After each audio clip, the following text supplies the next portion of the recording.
A chance encounter that changed everything. The first time he noticed her, she was standing in the fruit aisle, holding two different kinds of apples and looking at them like the choice actually mattered. Not in a dramatic way, not like in films, just quietly serious. Ethan slowed down without meaning to. He picked up a bottle of water he didn't need and stayed a bit longer than necessary. She turned one of the apples in her hand and said, softly, almost to herself, "I think this one looks happier." Ethan let out a small laugh before he could stop himself. She looked up, a little surprised, but not annoyed. "Just curious." "Sorry," he said quickly. "I didn't mean to laugh. It's just, I've never heard someone say an apple looks happy." She smiled, not embarrassed, just thoughtful. "Well, this one does, don't you think?" He stepped a bit closer, looking at the apples like it was a serious question. "I'm not sure," he said. "They both look quite calm to me." She laughed softly. "Calm apples, that's a new one."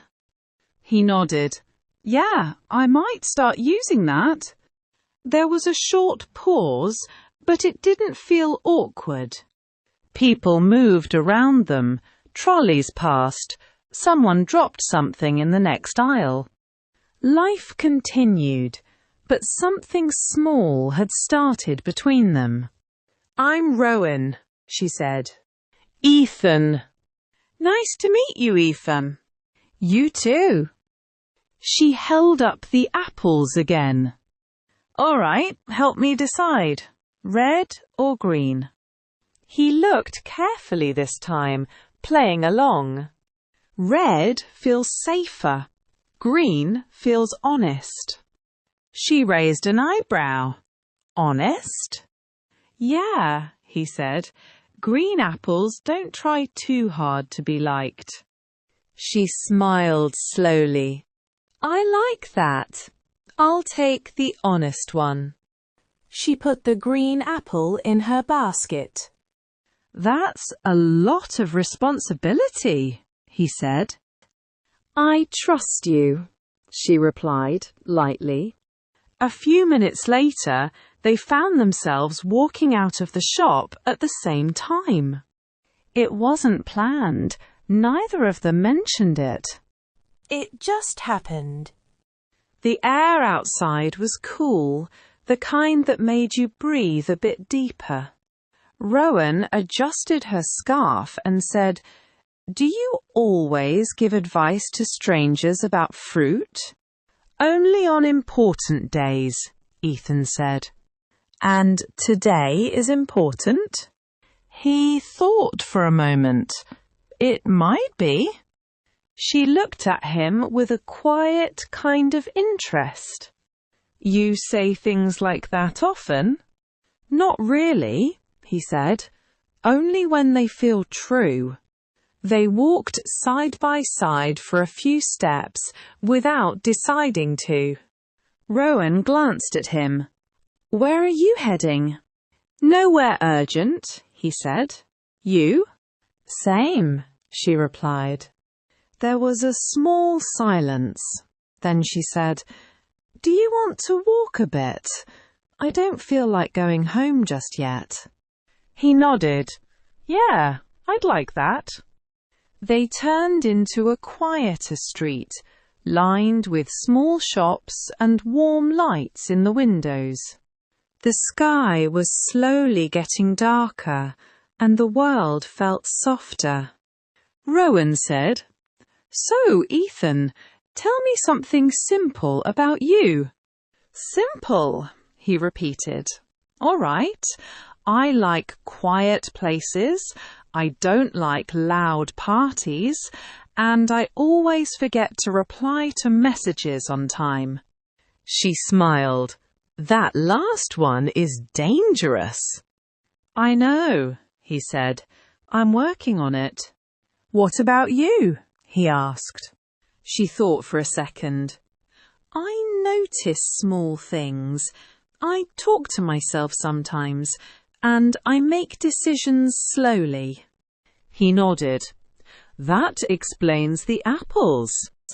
She laughed. Exactly. They stopped near a small park. The lights were on, but there were only a few people around. Rowan looked at the trees. I come here when I need to think. What do you think about?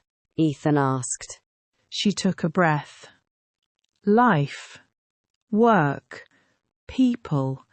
Why some days feel easy and some feel heavy. He looked at her, more seriously now. And today? She met his eyes. Today feels lighter. He didn't look away. Mine too. They sat on a bench, not too close, but not far either. Rowan said quietly, Can I ask you something a bit direct? Go on. Are you single? She asked, calm and honest. He smiled slightly. Yeah, I am. Good, she said, without overthinking it. He raised an eyebrow. Good? She nodded. Yes, it would be a bit disappointing otherwise. He laughed softly. I'm glad I didn't disappoint you then. What about you? He asked. Are you single? Yes, she said, for a while now. By choice? He asked. She looked ahead. Partly, and partly because I haven't met someone who feels easy to be with. He understood that. Easy is important, he said. Very, she replied. Time moved without pressure. Their conversation flowed naturally, moving from light to deeper and back again. What do you do for work? Ethan asked. I design small things, she said. Cards, prints, little pieces people keep. That sounds nice. It is, she said, but it can be lonely. I work alone most days.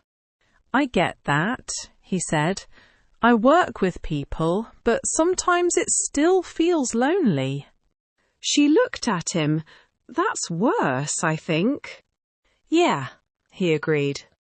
After a while, Rowan said softly, Can I be honest again?